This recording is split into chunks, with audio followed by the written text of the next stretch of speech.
এই পৃথিবীতে 1,24,000 মতো নবীদেরকে প্রেরণ করেছেন। পৃথিবীর এমন কোন কওম, এমন কোন জাতি আল্লাহ বাকি রাখেন নাই।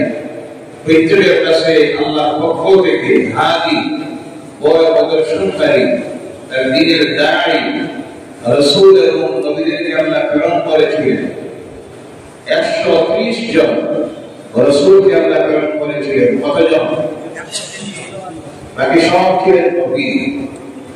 130 জন রাসূলকে প্রেরণ করে আল্লাহ পাক কারো নামের সঙ্গে রাসূল শব্দ ব্যবহার করেন নাই।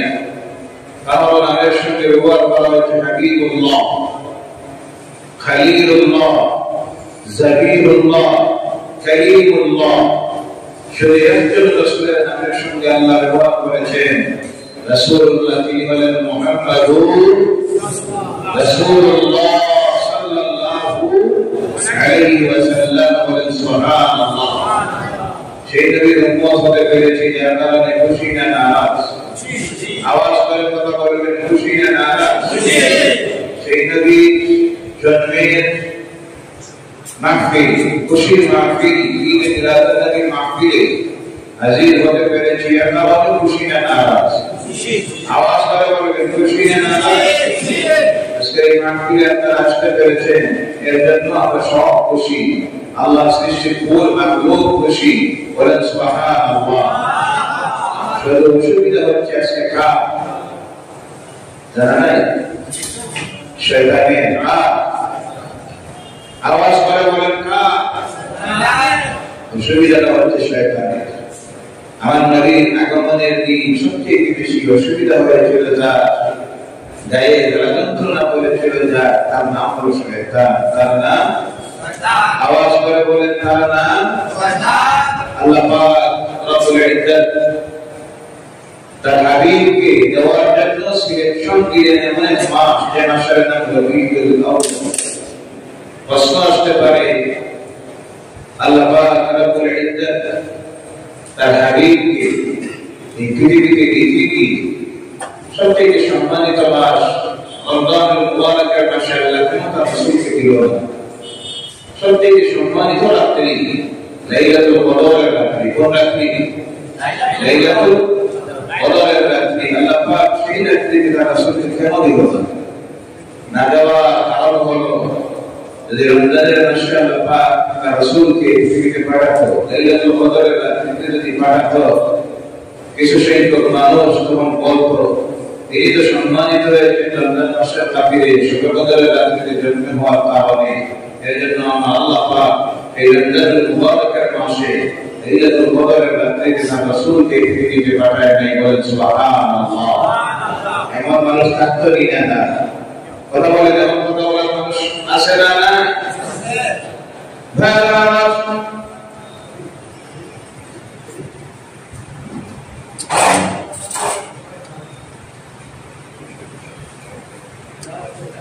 আল্লাহ সুবহানাহু ওয়া তাআলা তার রাসূলকে মনে মাসের মধ্যে পাঠালেন। এই মাসের নাম হলো রবিউল মাস।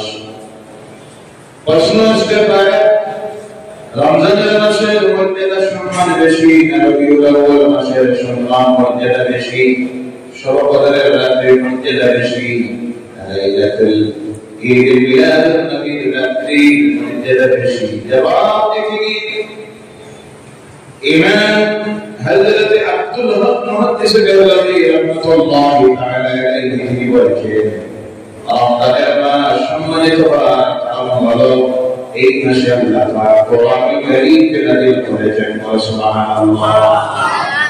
যার জন্য আল্লাহ পাক বলেছেন, বিসমিল্লাহির রাহমানির রাহিম, শাহরু রমাদান আল্লাযী উনজিলা ফীহিল কুরআন। আল্লাহু আকবার। সম্মানিত রমজানের মাস, এই মাসে নাযিল করা হয়েছে আল্লাহর কালাম কোরআনকে। গোটা রমজানের মাসে আল্লাহ কোরআন নাযিল করেন নাই। এই মাসে বিশেষ একটা রাত্রিতে আল্লাহ তার কালাম কোরআনকে নাযিল করেছেন, যে রাত্রির নাম আল্লাহ বলেছেন, ইন্না আনজালনাহু ফী লাইলাতুল কদর। আল্লাহু আকবার। আমি না বলেছি কোরআনকে লাইলাতুল কদরের রাত্রি, এবং লাইলাতুল কদরের রাত্রি সম্মানিত হওয়ার আরেকটা কারণ হলো আল্লাহ বলেন তানাজ্জালুল মালাইকাতু ওয়ার রূহু ফিহা, এই রাত্রিতে অবতীর্ণ হন আল্লাহর ফেরেশতারা এবং রূহ বলতে হযরত জিবরাইল আলাইহিস সালাম।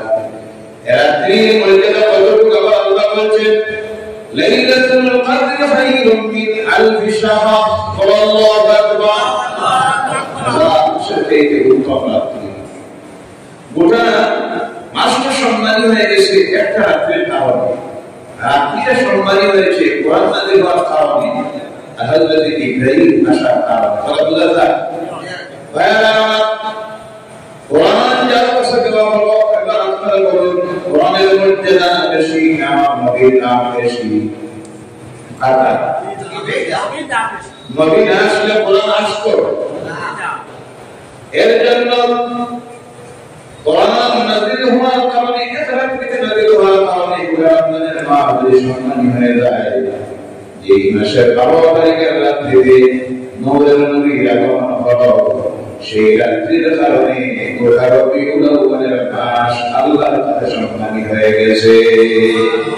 সুবহানাল্লাহ। শরবতের রাত্রিতে জিবরাইল আসে, আর এই মাসের 12 তারিখের রাত্রিতে নিয়ে এসেছে। জিবরাইল তো শুধু ওই রাত্রিতে আসতেন, আর ওনার কাছে জিবরাইল এসেছেন হাজার বার। সুবহানাল্লাহ। এর জন্য আব্দুল হক মুহাদ্দিসে নবী রাহমাতুল্লাহি তাআলা আলাইহি তিনি বলছেন আমার অভিমত হলো, আমি বলছি না, তিনি বলছেন আমার অভিমত হলো লাইলাতুল কদরের রাত্রি চাইতে লাইলাতে ঈদ মিলাদুন নবীর রাত্রি আল্লাহর কাছে মর্যাদা বেশি। সুবহানাল্লাহ। এর জন্য ভাইরা আমার এই রাত্রিতে শুধু নয়, শুধু 12 তারিখে নয়, পুরা মাসটা আল্লাহর কাছে সম্মানী দেয়। পুরা মাস তিনি নফল ইবাদত, মিলাদুন নবী মাহফিল, তিলাওয়াত, ইরশাদ, নফল নামাজ, নফল রোজা, দান খায়রাত, এদিন মিসকিনকে খাওয়া দাওয়া, এই সব কিছুর মাধ্যমে, ইবাদতের মাধ্যমে আল্লাহ রাসূলের আগমনের খুশি বহিঃ প্রকাশ করবেন। আল্লাহ পাক আমাদের জন্য তৌফিক দেয়। সবাই বলেন আল্লাহুম্মা আমিন। ওই জিন্নের যত নবীদেরকে আল্লাহ পাক এই জমিনে প্রেরণ করেছিলেন, তাদেরকে আল্লাহ বিশেষ একটা জাতি গোষ্ঠীর জন্য দিয়েছিলেন, বিশেষ একটা এলাকার জন্য আল্লাহ প্রেরণ করেছিলেন। কিন্তু সর্বশেষ নবী আখির জামানার নবী, নূরের নবী, আপনার নবীকে আল্লাহ প্রেরণ করতে গিয়ে এক মাখলুক, একটা এলাকা, একটা জাতির জন্য প্রেরণ করেন নাই। এর জন্য আল্লাহ পাক বলেছেন ওয়া মা আরসালনাকা ইল্লা রাহমাতাল লিল আলামিন। আল্লাহু আকবার। সৃষ্টি কুল মাখলুকের জন্য আপনাকে রহমত স্বরূপ প্রেরণ করেছি। বলে বলেন সুবহানাল্লাহ। ইন্নাল্লাহ আল্লাহ বলেছেন ইন্না আরসালনাকা للناس بشيرا ونذيرا. الله أكبر. إنا أرسلناك كافة للناس. আপনাকে প্রেরণ করা হয়েছে গোটা বিশ্ব মানুষের জন্য। সুবহানাল্লাহ। আমার রাসূলের চরিত্রের সার্টিফিকেট দিতেছেন স্বয়ং আল্লাহ পাক। আল্লাহ পাক রব্বুল আলামিনের জন্য কালাম কারীমের মধ্যে আল্লাহ বলেন ইন্নাকা লাআলা খুলুকিন আযীম। আল্লাহু আকবার। তোমাকে পবিত্র চরিত্র অধিকারী করে আপনাকে প্রেরণ করেছে। সুবহানাল্লাহ। ভাইরা আমার, সংক্ষিপ্ত আলোচনায় রাখবো, নির্ধারিত সময় আছে, সব এলাকা, তাই নির্দিষ্ট সময়ের ভিতরে আমরা চেষ্টা রাখবো আলোচনাকে শেষ করা। আল্লাহর তৌফিক দিন। সবাই বলেন আল্লাহুম্মা আমিন। এমন এক নবীকে আল্লাহ প্রেরণ করেছিলেন, পৃথিবীতে 1,24,000 নবীরা রাসূলের আগে ছিলেন, কিন্তু কোরআনুল কারীমে নাম পাওয়া যায় 30 জনের। কত জনের? কথা বলেন, কত জনের? 30 জনের। ভাইরা আমার, 25 জন নবীর নাম পাওয়া যায় কোরআনুল কারীমের মধ্যে। নবীদের কোথায় এসেছে, কোথায় ইন্তেকাল হয়েছে, কোথায় কাফন করা হয়েছে, কোথায় মাজার আছে, তাদের জীবনটা কিভাবে কোন জায়গায় কাটে গেছে, কোন নবীর কমপ্লিটলি রেকর্ড আছে পৃথিবীতে নাই। কথা বোঝা যায়? একজন নবী যার জন্মের আগ থেকে শুরু করে, স্রষ্টা সৃষ্টির শুরু থেকে শুরু করে, ওই নবীর নূরকে আল্লাহ যখন সৃষ্টি করেছিলেন তার থেকে শুরু করে দুনিয়ার জীবনে আসার পর ৬৩ বছরের জীবনী, যার জীবনের দিনের বেলায় যা করেছিলেন, রাত্রিতে যা করেছিলেন, সকালে যা করেছিলেন, কালকে যা করেছিলেন, ইঙ্গিত ইশারায় যা করেছিলেন, ৬৩ বছরের পুরো জীবন পৃথিবীর মানুষের সামনে সুন্নাতের হেফাজতে আল্লাহ রেখে দিয়েছেন। তিনি হলেন জনাব মুহাম্মদুর রাসূলুল্লাহ সাল্লাল্লাহু আলাইহি ওয়াসাল্লাম। যার জীবনের একটা সেকেন্ড থেকে কোনো কাজ আল্লাহ গোপন রাখেন নাই। আর যার জীবন চরিত্র এত নিখুঁত, যার জীবন চরিত্রের মধ্যে ভুল বলতে কিছুই সুবহানাল্লাহ, সুবহানাল্লাহ।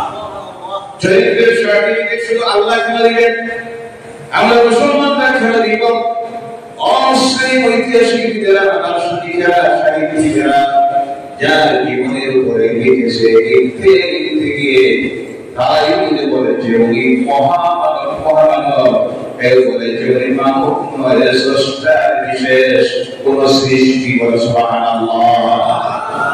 যার মধ্যে একজন, যার নাম হলো মিস্টার এইচ হার্ট, একটা বই লিখেছে, আপনারা অনেকে লিখেছেন, যে বইয়ের নাম হলো 100 জন। কতজন? 100 জন। লেখক হলো একজন খ্রিস্টান লেখক, মুসলমান নয়। সেটার বইয়ের মধ্যে পৃথিবীর নাম করা 100 জন দার্শনিক, কবি, সাহিত্যিক, রাজনীতিবিদ, ধর্মপ্রচারক যারা তাদের জীবনের উপর আলোচনা করেছে, রিসার্চ করে, গবেষণা করে লিখেছে। লিখতে গিয়ে 1 নম্বর পজিশন, 1 নম্বরে যাকে স্থান দিল তিনি হলেন আপনার নবী মুহাম্মদুর রাসূলুল্লাহ সাল্লাল্লাহু আলাইহি ওয়াসাল্লাম। যখন লিখলো, লেখার পরে সমালোচনার ঝড় উঠল। মুসলমানদের নবীকে তুমি 1 নম্বর স্থান দিয়ে খ্রিস্টান দিয়ে এটা কেমন কথা হয়? সমালোচনার ঝড় উঠল। তার কাছে বিভিন্ন সিটি আসা শুরু করলো। সেই সময় তো টেলিফোনের যুগ নয়। সিটি আসা শুরু করলো, মিস্টার হার্ট মারাত্মক ভুল তুমি করেছ, মোহাম্মদকে কেন তুমি 1 নম্বরে স্থান দিলে? তুমি কি কারণকে পাও নাই, লেনিন পাও নাই, আলফ্রেডকে পাও নাই, ডারউইনকে পাও নাই, স্বামী সর্বানন্দজি, স্বামী বিবেকানন্দজি, মহাত্মা গান্ধী, এদের আমার নাম করা পৃথিবীর ধর্মপ্রচারক সাহিত্যিক চিন্তাবিদরা আছে, এদের নাম না নিয়ে তুমি কেন মোহাম্মদকে দিলে? এর জবাব দিতে গিয়ে সে আরেকটা বই লিখেছে, যে বইয়ের মধ্যে কমপ্লিটলি জবাব দিতে গিয়ে লিখেছে, ও দুনিয়ার মানুষ, আমি 100 জন নয় 1000 জনের উপর বিশ্বাস করেছি, তার থেকে 900 জন বাদ দিয়ে 100 জন রাখলাম। আর 100 জনের জীবন চরিত্রের উপরে আমি রিসার্চ করে দেখলাম প্রত্যেকটার জীবনে কিছু না কিছু ভুল আছে, কিন্তু একজন মহামানবকে আমি পেলাম যার 63 বছরের জীবনের মধ্যে ভুল বলতে একটাও না।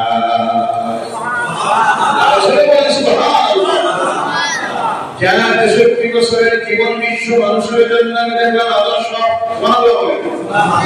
যার জীবনের 63 বছরের একটা সেকেন্ড নিজের ব্যক্তির সামনে ব্যক্তি জীবনের চিন্তা করেন নাই যে মহামানবতার জীবনটা বিশ্ব মানুষের কল্যাণের জন্য, বিশ্ব মানুষকে শান্তি দেওয়ার জন্য, বিশ্ব মানুষের খেদমতের মধ্যে কাটাইয়ে দিয়ে গেছেন।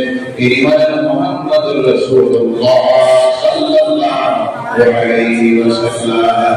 এমন একটা আদর্শ রাখে জান্নাতে পুরো পৃথিবীর মানুষের জন্য।